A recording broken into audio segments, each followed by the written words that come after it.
We're a nonprofit organization dedicated to eradicating human slavery, human trafficking, child exploitation, and child sexual abuse material through disrupting networks and applying data technology and advanced analytics and intelligence.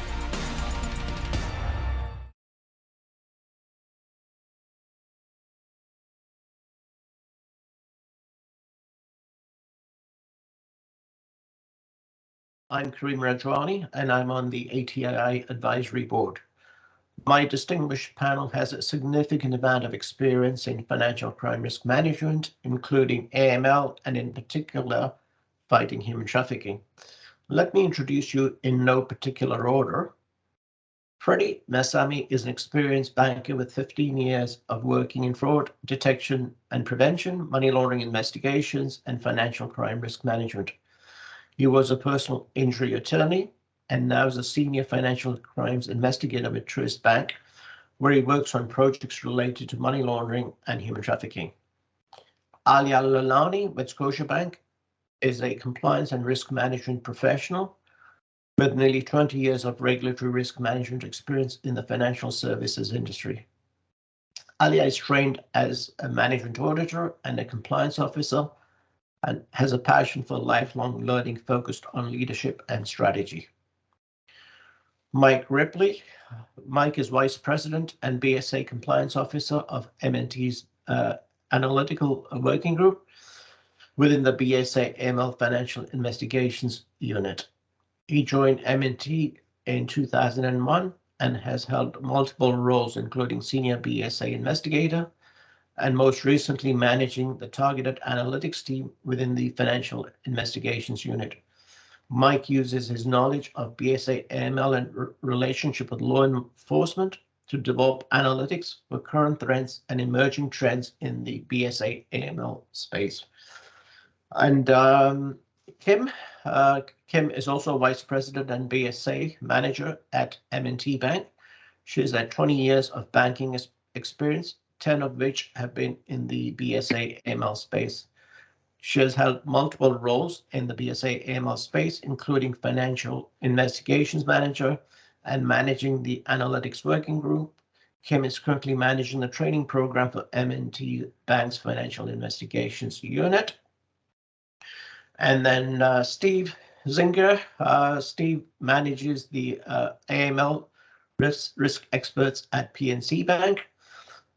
In the models and non-models area and other analytical tools used in the detection of money laundering, with a particular focus on using big data and machine learning to target transaction risk. He's got over 24 years combating financial crime, both in fraud and AML areas. Finally, my colleague from ATI, Michael Falls, has got extensive background in computers. He's completed his ONIST training, and was placed in the top 5 in the dark webathon. So significant experience in the human trafficking space. So I won't spend a huge amount of time on what is human trafficking and the size of the problem. A lot of that's sort of available, has been talked about, but very quickly, in terms of the definition, I don't want to go through it. You can read about it in the UN Palmyra Protocol. Clearly, we must distinguish between trafficking and smuggling. And even within labor trafficking, we need to define trafficking versus exploitation. And within all of this, there's sort of, below age and above age, and that's where sort of the difference between child exploitation comes in versus human trafficking. And then in particular, sex trafficking, certainly one of the most profitable areas in terms of human trafficking. And within sex trafficking, you've got child exploitation, sextortion, and various forms of other trafficking. And I've not even covered all the forms of trafficking here. The International Labour Organization estimated almost 50 million people are living in modern slavery today, which is an increase, and it's over $150 billion industry. We really don't know the exact number. That would put it in the top 5 industries. And this is why this is so important. This is, as I mentioned, well published, so really won't go into it. What we really here is to talk about what some of the leading financial institutions are doing and hear from them in terms of what's worked for them and what hasn't worked for them. So with that, let me start with Alia and Mike, you as well. Public-private partnerships have proved to be very beneficial for both law enforcement, financial intelligence units, and especially in Canada, there's been a large number of public-private partnerships. Perhaps you can talk about some of these partnerships. What improvements would you make? How would you do things differently? What advice you would give to people wanting to enter sort of public-private partnerships? In terms of information sharing, what information sort of can be shared? I think the relevant ones here with human trafficking are obviously Project Protect, Project Shadow, and Project Umbra. So maybe Alia, if you can kick us off.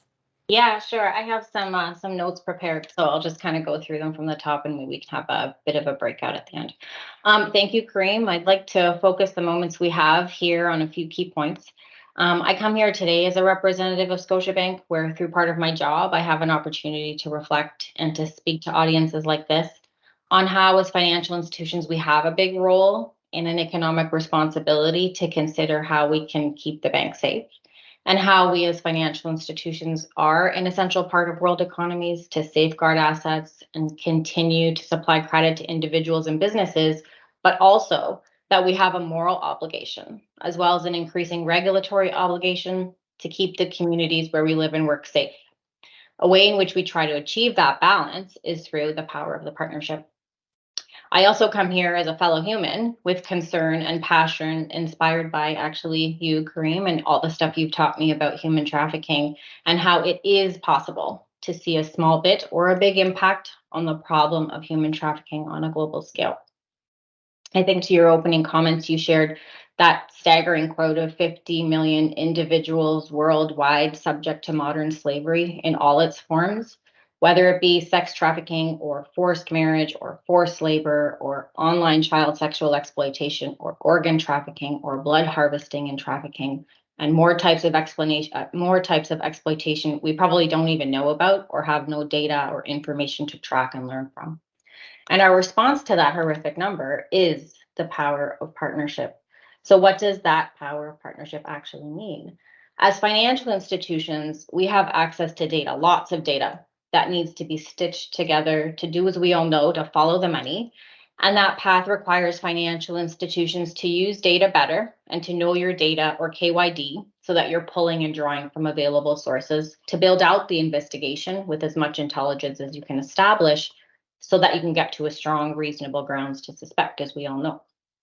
Assessing the data in those financial flows provides a wealth of information and potential to uncover hidden connections that can lead to those new indicators being uncovered. And when we talk about data and drawing data from available sources, I would submit that it's both quantitative and qualitative. And the power of the partnership is the stepping stone for financial institutions, law enforcement, technology companies, government agencies, NGO, NPO to come together as a collective, not motivated by the advantage, but rather the concern and need to act. And through that collective drive, we can together target criminals and achieve the solution for not only the banking system, but the families and societies we live and work with. As a Scotiabanker, there is a leadership commitment to partnership. I think that's a really big kind of sentiment, that there is this tone at the top and commitment to seeing this through, especially when we reflect on the results of the UN advising that the number of detected victims has fallen for the first time in 20 years. And as that pandemic limited income opportunities and pushed trafficking further underground, and law enforcement capacities were and are constrained to target the crime. So that 11% reduction in the number of victims from 2019 to 2022 is not a good or happy stat to share, but part of the solution is we acknowledge that there's more work to be done, and what's needed is the commitment. So if we consider kind of the progress in partnership initiatives starting in 2016 with Project Protect, where the public-private partnership focused on sex trafficking, and the objective of the project was to improve the collective understanding of the crime and improve the detection. FinTrack analyzed a sample of approximately 100,000 transactions disclosed to them from 2018 to 2020 related to human trafficking for sexual exploitation. The majority of human trafficking for sexual exploitation related to these disclosures primarily concern victims providing sexual services at short-term stay locations like hotels. And then they provided details around the age statistics, male, female, who was subject to the trafficking of the victim and how they were connected to the traffickers. And without that PPP, we wouldn't have made that type of warning or trigger detection or profiles of the predator. In 2020, Project Shadow, which was the public-private partnership initiative co-led by ScotiaBank and the Canadian Centre for Child Protection, it was supported by Canadian law enforcement agencies and FinTrack to combine online child sexual exploitation. And the objective of that project was to improve the collective understanding of the threat and to improve the detection and facilitation of laundering of proceeds from online child sexual exploitation. And then in 2022, Project Umbra, which was our pilot in the US, leveraging what was done under Project Shadow. So that word Umbra means the darkest part of the shadow, so fitting. Research and compliance and enforcement data at the state and federal level were shared with some US banks for false positive reduced data set for them to complete more effective and efficient investigations with more accurate data. And then in 2023, the public-private partnership model proved to be sustainable. And as bank and regulatory programs progressed, you can start to look at what other emerging risks were beginning to be prioritized and considered to be solved. And in this instance, a particular focus had come up on a global scale related to illegal wildlife trafficking. So some estimated illegal wildlife trafficking as a major transnational organized crime in the tune of about 20 billion USD, concerned enough that it was lucrative enough with low risk, high reward criminal activity that can lead to schemes, evasion, tax evasion, and other serious crimes. And another project was born. Project Anton was published in January of this year. So all of that to say, more work needs to be done. It takes a network to fight a network. I've been hearing that kind of trend on theme quite a bit. And we need more data and ability to apply advanced analytics and advanced capabilities to larger data sets, which means skills and resources. We need to consider applying machine learning capabilities at more points in the client lifecycle to open up capacity to work those alerts and gather intelligence. We don't have the same information sharing abilities as they do in the US and Canada. We don't have provisions like 314s within our acts. We can't exchange information from one institution to another. It's a problem. It's something that prevents us from calling another bank up the street and saying, there is this, please be on the watch out. And it's more complicated. It's much more complicated than that. So how do we solve the problem that war and conflict create in respect of trafficking and exploitation as those increase as a result of global issues? I think that there's opportunity for more partnership with governments, law enforcement, health and social services, schools, civil society, academia, deep learning, big data, all of that coming together both internally and externally is really the only way forward. And maybe just with the right design of a public-private partnership, we can shape the entire sector beyond the life of the program.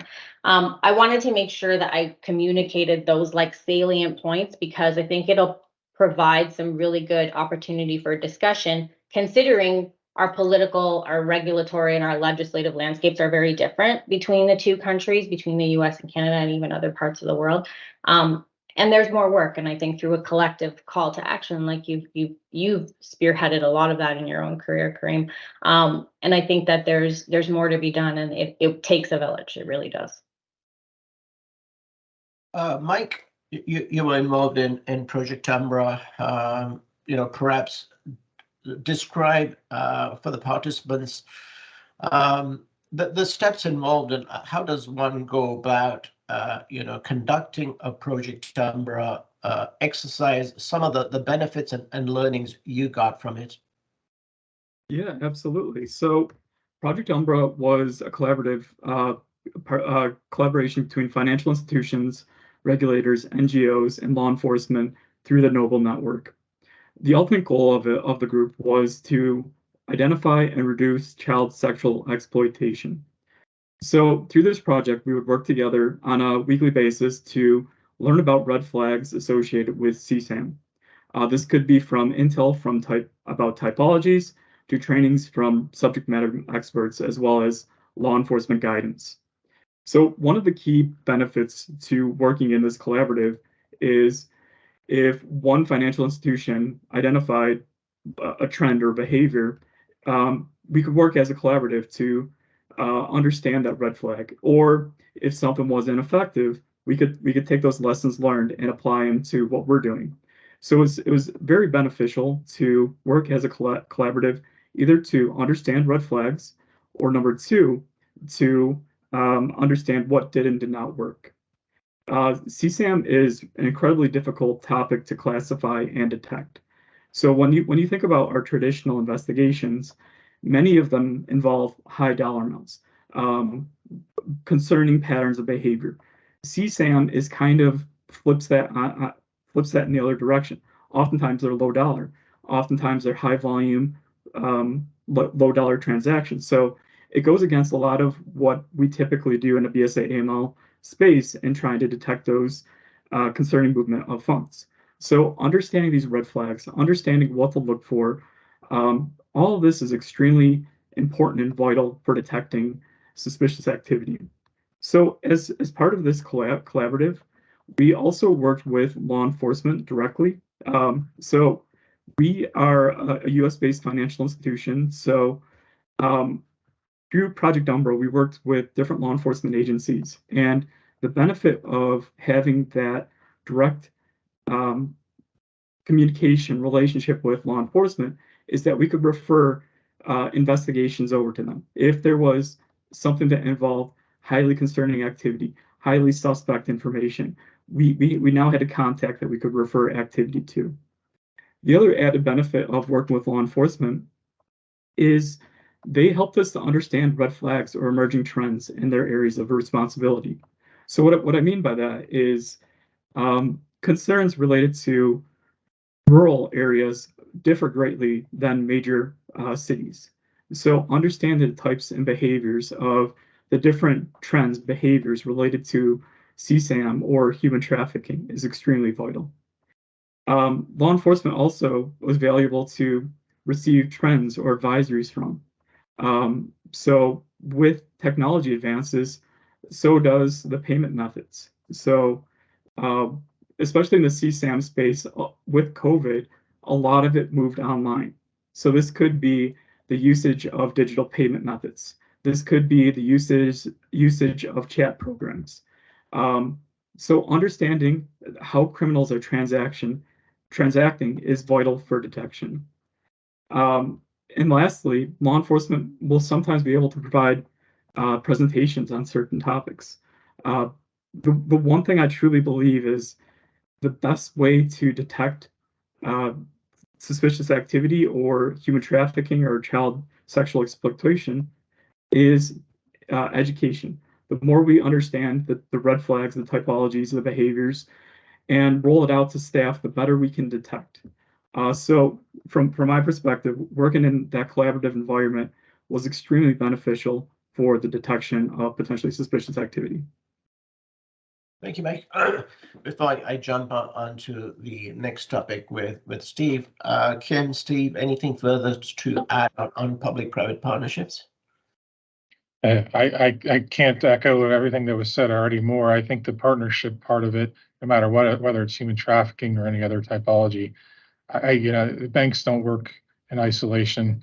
My experience, first half of my career with fraud, I think I knew the fraud investigators at other banks when I was starting out better than I knew some of my coworkers at the bank I was working for. And there was a reason for that, because we were ended up in the same court case, the same victims, the same customers that were getting victimized and so on. So it translates to this as well. Okay. I echo as well. Some of the biggest cases that we've had in our financial investigations unit, whether it be related to human trafficking or other financial crimes, we've done those with our other financial institutions, other partners and peers throughout the community. Additionally, with law enforcement, the collaboration, the relationship with law enforcement is key, both from a larger task force perspective, but also your local law enforcement or your offices, your FBI and Homeland Security offices. From a training perspective, from an intel perspective, it's key in having an effective program.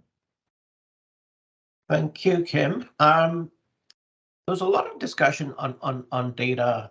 Alia brought this up a number of times. Steve, what are the challenges in creating and adapting human trafficking scenarios?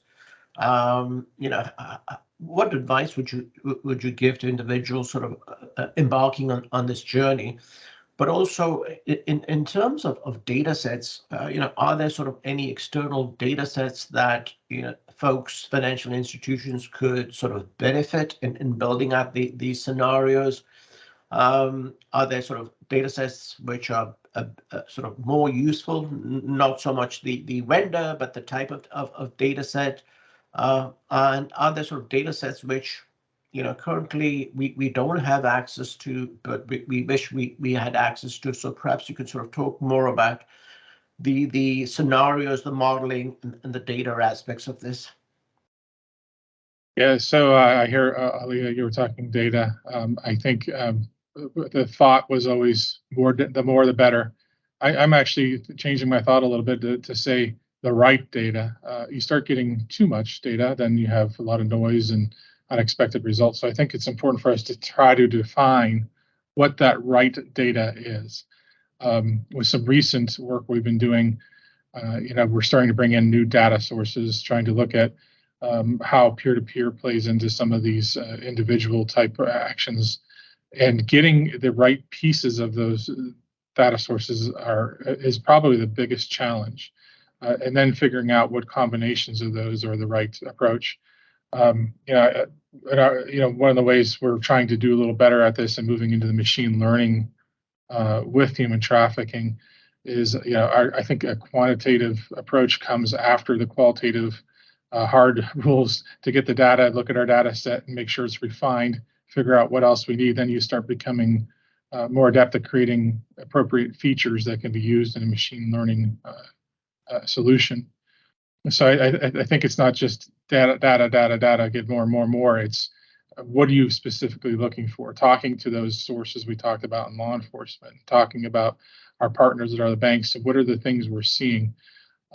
Trying to identify these pockets of activity. I mean, it's hard for us to sometimes remember we're talking a very small population of our customers, hopefully, and so it's a big problem. It's a very true problem, but we're looking for those small pockets of activity that are hidden by the other aspects.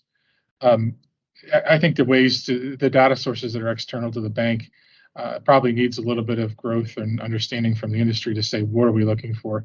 My mind initially goes to organizations that do screen grabbing and getting information about individuals that are being trafficked, phone numbers, identifiers, things like that you can get from internet advertisements.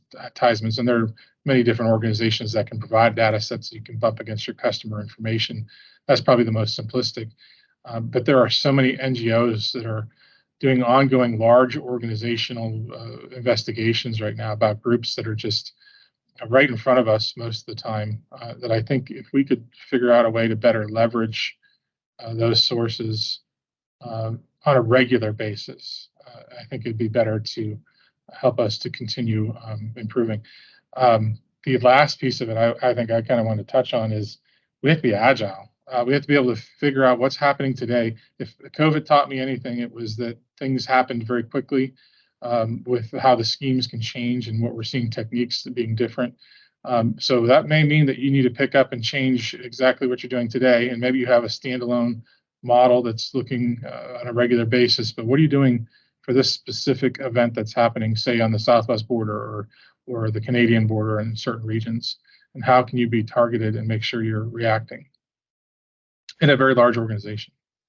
Yeah, good points. Mike, Alia, Kim? Yes, I do have a comment. Like one of the difficulties with data is understanding it in the context of the customer. So a singular red flag is just a red flag. It may not be suspicious. However, when you view the customer as a whole, that's when that red flag may have significant meaning. So I want to give you an example of that. We did some analysis on how memos were being listed on P2P transactions. And the concept was looking for high risk or concerning behaviors. But by itself, we just found a bunch of white noise. It wasn't a very effective method. Or when you put it in context with other red flags in the account, that's where it now becomes more risk associated with the transaction. So putting the red flag in context of your customer is so important. Thank you, Mike. Anything further on this? I think that customers, I'm sorry, go ahead. No, please. I was going to say that, Mike, I think that's some work we need to do, as well as the segmentation of our customers and understanding. I don't act like a college kid anymore, thankfully. But, so that doesn't mean that they're doing something illegal or wrong, but they should act similarly, at least at some level.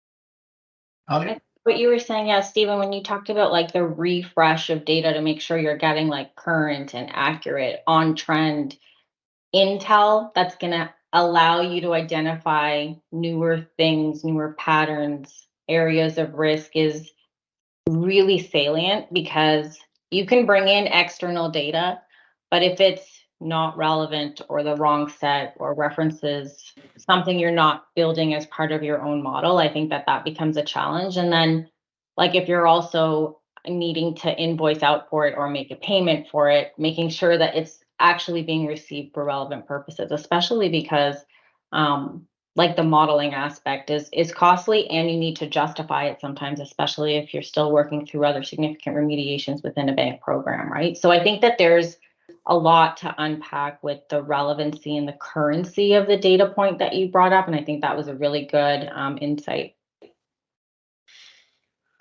Yeah, I mean, great thoughts there.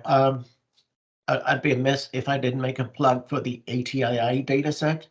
They've got a phenomenal data set. It's certainly low hanging fruit, relatively low cost with data that you can't normally get from other organizations. So that's certainly one data set which definitely worth looking at. And in my experience, corporate registry data, you've seen the articles on human trafficking through shell companies. There's a big article in Canada, which if we have time, we can discuss further. But in terms of a data set, taking the higher risk industries, spas, massage parlors, etc., overlaying that with corporate registry data, I think it's another set. All of this is probably not possible without having a robust training program, around human trafficking. Whether they be your investigators, your frontline staff, or even data scientists. I've seen organizations have special programs even for the data scientists. Kim, perhaps you can sort of talk a little bit about this. Yes, thank you. At M&T Bank, we do put a lot into our training program. And I'm not just saying that because I manage the training program. The human trafficking training, we have held some sessions for the human trafficking training that were a huge hit. Very large volumes across the bank that attended those sessions. The first thing I would say is, number one, it's important for the financial institutions to look at the FinCEN advisories and to make sure that they're incorporating those advisories into their program, including their training program. FinCEN does indicate that they the financial institutions do have the moral obligation, not only to have the BSA AML program cover human trafficking and CSAM, but also to train. And to what you said, Karim, the training of not only the fraud and BSA AML staff that would be looking for this activity, but executives, branch personnel, line of business partners to support both the front end staff and the investigations teams.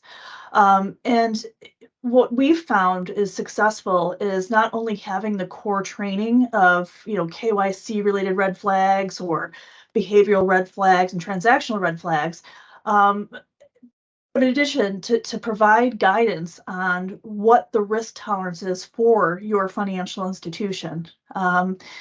For M&T, we've taken a very conservative stance that we will not bank customers with a history of sex-related crimes, and we will de-risk customers who are engaged in potential sex-related crimes or CSAM, human trafficking of any sort. Collaboration seems to be a key term. I can't say it enough. It's really crucial for not only intel, but in addition to that, for the training. We use what we learn in programs like the Noble roundtable discussions.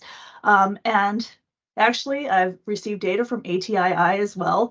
There's a wealth of knowledge on the site, so I do recommend that financial institutions do their research. In addition, we partner with law enforcement. We do have co-hosted training programs with law enforcement. They come in and they share their perspective. They share how the cases that are worked by the financial institutions assist them in bringing down these networks. In addition, it gives them an opportunity to share what's happening within the footprint of your financial institution. So if there's specific sex crimes like commercial sex trafficking happening in a specific area relating to sort of specific hotels, they may be able to share that. It's intel and training at the same time. But it's also impactful. The impact that engages the analysts and the staff at the branches to want to be engaged and help fight the crime.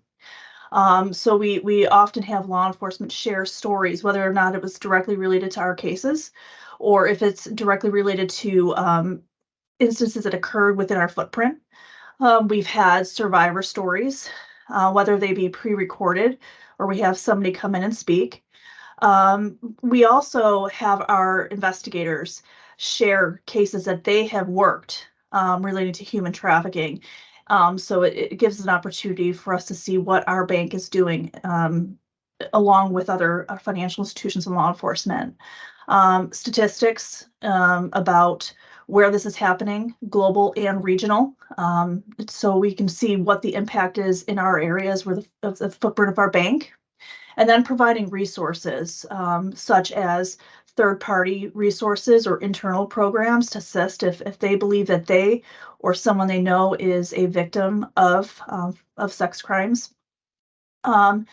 And we also typically record our sessions. The only thing that I would mention with that is if you are partnering with law enforcement, they may not be comfortable with you recording their specific stories. So make sure you have those discussions.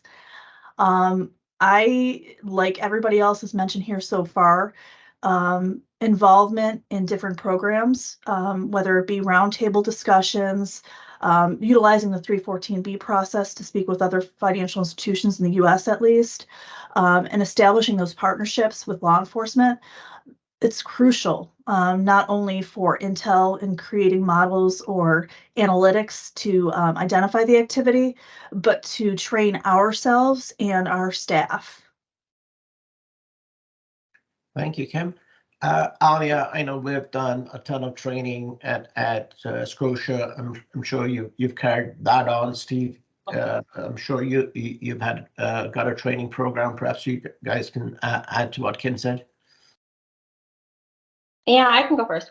Yeah, we did do really focused, targeted training. We built it into like the platform, like the learning and development platform, and made it available to all levels of staff and teams who wish to understand the problem statement better. And I think it really is, Kim, what you were saying about sharing and information and saying like, there is this thing that exists. Like before Karim and I used to work together. So before I started working with him, I didn't know about what this was. I didn't know that there was such a big problem of human trafficking, the numbers, the staggering like impact it can have to your life. And I think once you start understanding that a little bit better, you find ways to drive the purpose through your work, and training is definitely a big part of that. We do at Scotiabank, we do like a lot of sessions with the Canadian Centre to End Human Trafficking, or the Canadian Centre for Child Protection, and ATII and the Noble as well,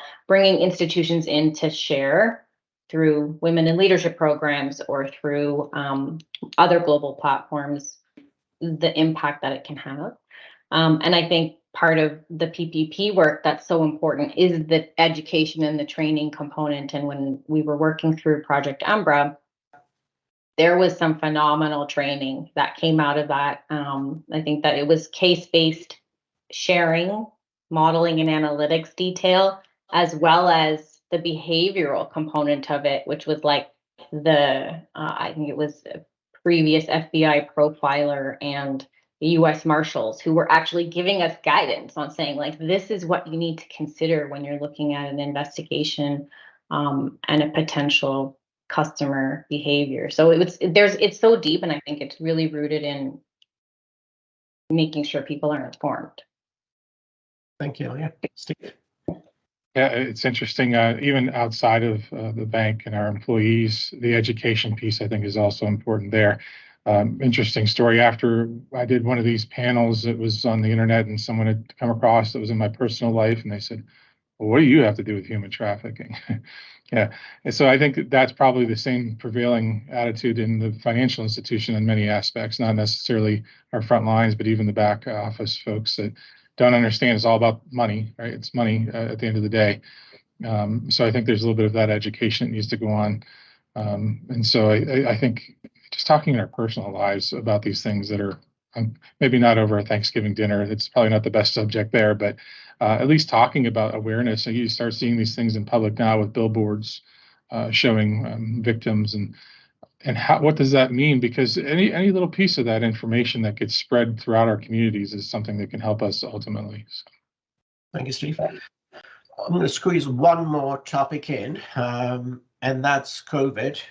It's sort of behind us, but that's fundamentally changed. Not only the way financial institutions operated during this period, but human trafficking and child sexual exploitation. Perhaps you guys can talk about sort of what you've seen in terms of the changes as a result of COVID. With this many kids, this many adults being at home, access to the internet, and what's happened during the COVID period, and is that continuing, or are we shifting back to pre-COVID typologies? So whoever wants to kick us off with that.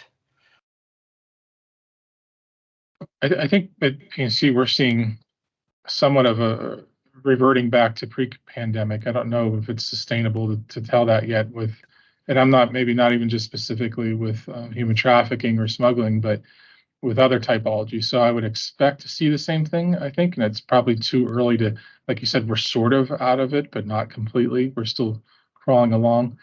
I can tell you the biggest thing, and again, this is also, getting a little bit outside of human trafficking as well, but overall, the usage of peer-to-peer has really made us look differently in how we're looking at these things. So trying to employ some of those graph technologies that can help us with those types of challenges. What are the peer-to-peer? But also, I think I would be remiss if crypto wasn't brought into this conversation as well, because I think that's probably one of the avenues of payments or transfers for large organizations involved in this that is probably not as easy to round up, if you would, and find those commonalities. I can jump in. So it's a little early to kind of say like how the landscape is settling, but some of the newest trends that have kind of been growing at a rapid pace is sextortion. So with the movement to online platforms and with technology advances, young adults and children are now being susceptible to sextortion. This is a major trend that law enforcement has provided multiple advisories and warnings on. So sextortion could be that they threaten to release sensitive information, sensitive images, and they either do that to coerce the individual to pay money or to provide more illicit material. Another trend is the usage, kind of like what Stephen was speaking about, the usage of digital payments. So we've seen a lot of usage of video chat programs, especially with CSAM activity. So with a lot of those video chat programs, people are able to buy tokens. So one of the common trends and behaviors is buying tokens and then gifting them, whether in a grooming sense or to buy illicit material. So with this growth in technology and with the growth of COVID, it's kind of pushed a lot of predators to these online spaces to now exploit children. Kim, anything further? No, I, of course, Mike and I have worked together between the analytics and our training program. So definitely what he's saying is what we have been seeing, but I think we're still learning what, like Mike said, I like the term used, how the landscape is going to settle here. I don't think the online, the use of the cryptocurrency or tokens, I don't think that's going to end. I think we still need to be vigilant and looking for those. And for any new changes that are going to come, in the future. So it's a challenge. Thank you. I think sextortion is sort of an entire topic which deserves, a separate discussion. There has been a massive rise in it, and definitely it's something that needs to be looked at almost separately to everything what we're doing, because it's very different and very unique. I would like to thank you all. I was hoping we'd get into shell companies, but we've run out of time. But I do have another session with 3 vendors and a bank. Look out for that session. We will specifically focus in on shell companies and the use of shell companies for human trafficking. But thank you, all of you. What I would say is, this is making a difference. If you look at the number of suspicious activity reports or suspicious transaction reports, after Project Umbra, Project Shadow, Project Protect, they have increased multiple fold, right? What I would say is, if this is one of the top 5 crimes, some people say number 2, number 3, doesn't matter. It's in the top 5 crimes. The number of suspicious activity reports is still in the hundreds. So we definitely need to do a lot more around this to fight this. With that, I'd like to thank you all. Michael, thank you for organizing and facilitating this, and I will call it a day here. Thank you.